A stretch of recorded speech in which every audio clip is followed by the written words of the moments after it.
I want to look at cleaning PMI tape. So the goal of PMI tape is to be able to use it for 100, 200 shirts without having to touch it. And once it gets too full of fibers that it no longer has adhesive properties, we go ahead and clean it. So to clean it, we're just going to get water from the table over here, and we're going to spray it. And it's going to work best if you let it sit for a minute. And somewhere on the carousel part of the press, there's a sponge, the same sponge that we use back in the emulsion or the darkroom for reclaiming screens. Once you've let this sit for a little bit, we're just going to start scrubbing it. And you're going to see little balls, little pills of fabric start to come off.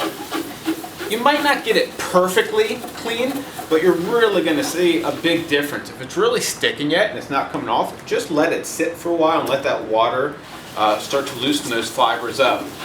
So we go ahead, and once you get it wet, it really has lost its sticky property, and you can start to think that maybe you've done something wrong.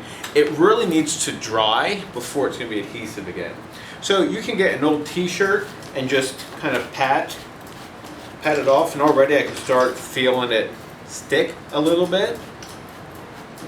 Definitely don't get a paper towel and try and do that. You're just going to fill it up with little scraps of paper towel, and you're really going to lose your adhesive. But even after you do that and kind of pat it dry, you're still stuck waiting a few minutes until that comes back. Even briefly putting it under the flash unit might help that process along, but just from doing that, I had my tack back.